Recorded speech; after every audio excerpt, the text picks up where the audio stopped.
and if I place the Stream Deck pedal like this, 1, 2, 3, bang! Have you ever thought, $100? That's a good amount of money to spend on an elaborate, needlessly complicated joke on stream? I did!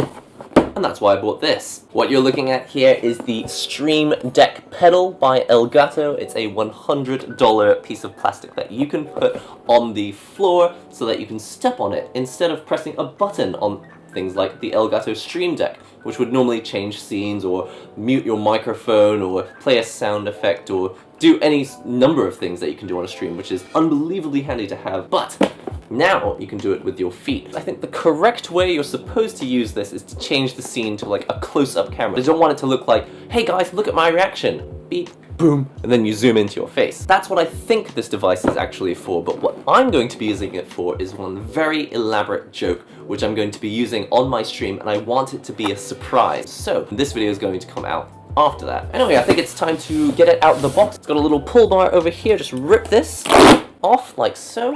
Chuck that. Open the box, and on the inside, ho-ho, pull this out of the box like so. Spring set 2000, spring set 1400. I'm assuming that these are just the tension levels. It's cool because it turns what is essentially a very simple product, our foot pedal, it's either on or it's off. It turns it into a more customizable gamer product. The only thing it really is lacking is probably RGB. And last but not least, you have in the box a USB-C to USB-A cable. And it's super long, so it should reach from at least your desk to the floor. Take the pedal out, and actually I'm really surprised how heavy this thing is.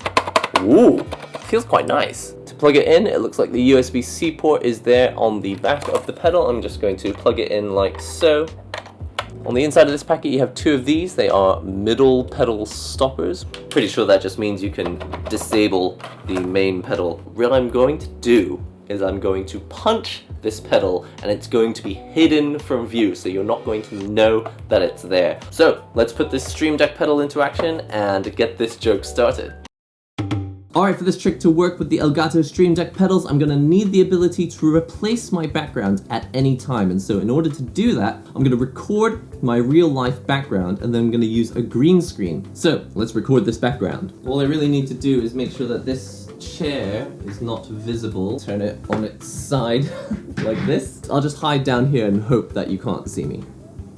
So in previous years, when I used to do this on stream, I used a long looping video of about 10 minutes worth of my background and things flashing and moving. And that way I never needed to leave the lights up, and to be honest, I could just leave it messy. I never had to clean up because it was always a fake background. But there were a number of times where having a fake background just kind of didn't really look the part. The next thing I need to do is put in the explosion scene, USB-C into the top of the unit and USB-A on the other side. I plugged in the Stream Deck pedal and now I've automatically got the Stream Deck software loaded up with the pedal in place, but I don't have the image that I'm looking for, so I'm going to go into Street Fighter and actually record the super combo animation. So here we are in Street Fighter 30th Anniversary Collection. Okay, here we go, in the left corner. Alright, I didn't really like the footage that we got from 30th Anniversary Collection, so trying to do the recording again, but this time on the Nintendo Switch with Ultra Street Fighter 2, and let's record this. Okay, 1, 2, 3. Alright, I've got the recorded footage from the game. We're going to put it into Final Cut Pro, which just happens to be the editing software I'm using, but you can use any editing software you want. I've got the recordings from Ultra Street Fighter 2 here. And that's kind of widescreen and looks a little bit flashier. So we're going to use the not retro graphics this time. If I can just copy the right side over to the left side, that might be best. Let's crop this like so, and then scale minus 100%. So hopefully this will work. So if I have both activated at the same time, it looks like this. Great!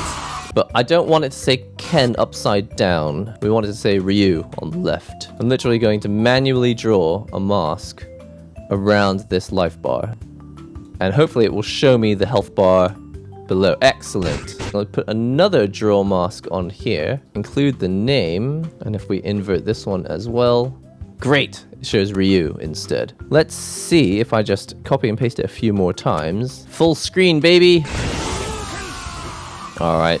Looks amazing. All right, back in OBS now, it's time to import the video file. When I give it a punch like so, it'll turn on the effect, but I want the effect to be behind me and not covering my face when it's over here. And for this reason, we need to set up the green screen.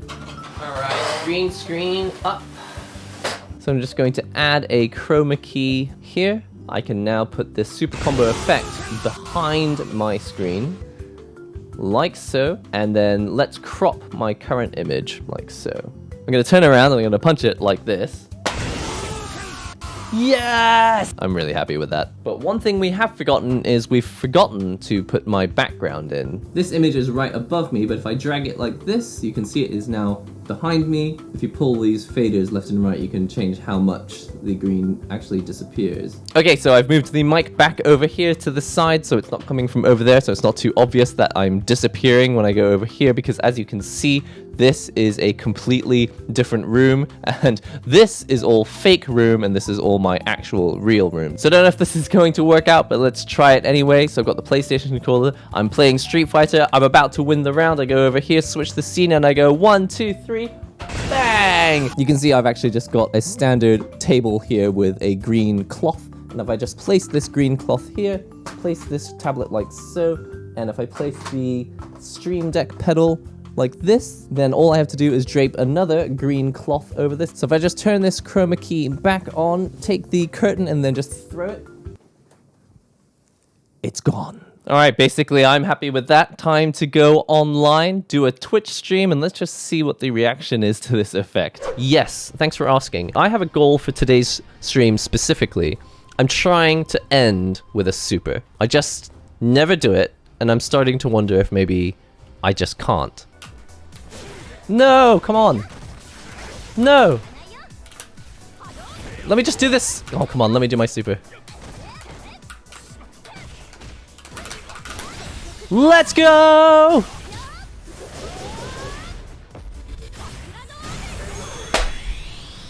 I'm the best!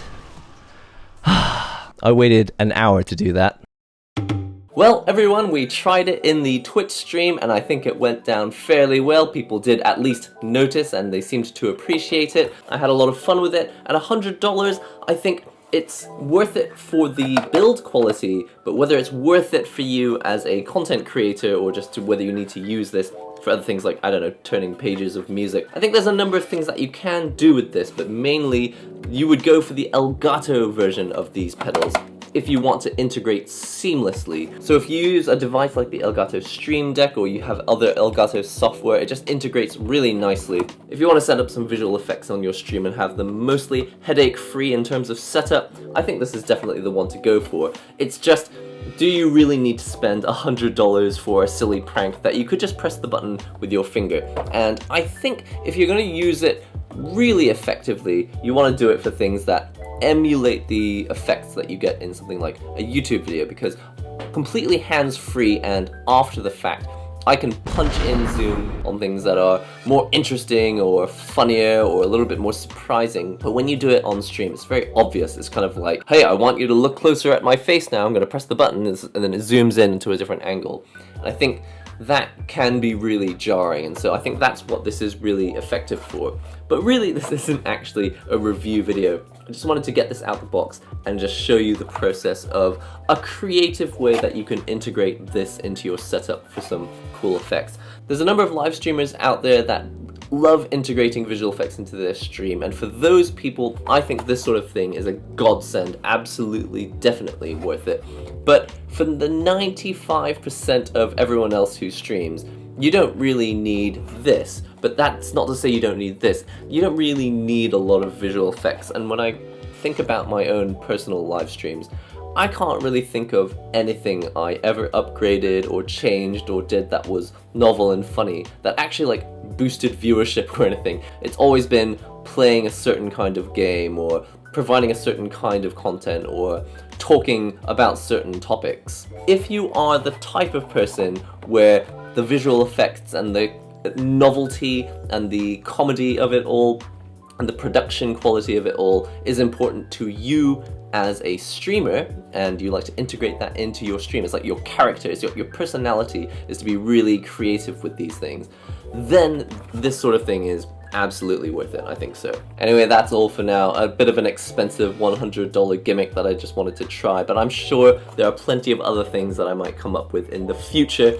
that can take advantage of the Elgato Stream Deck Pedal, whether I use it on the floor so people just don't see my hands pressing buttons, or if I use it for more effects where I actually punch the machine like so. I'm sure I'll come up with other stuff in the future. If you want to see what those things might be sure to join us on the Twitch stream. I'll leave a link below. Be sure to be subscribed to this channel if you're not already, if you want to see other ways to improve your stream or just to add extra gimmicks to make your stream production a little bit nicer. You can also follow me on Twitter, and if you want to talk about these things with other people who are fans of the channel, be sure to join the NihongoGamer Discord. That's all for now. I'll see you in the next NihongoGamer video and or stream.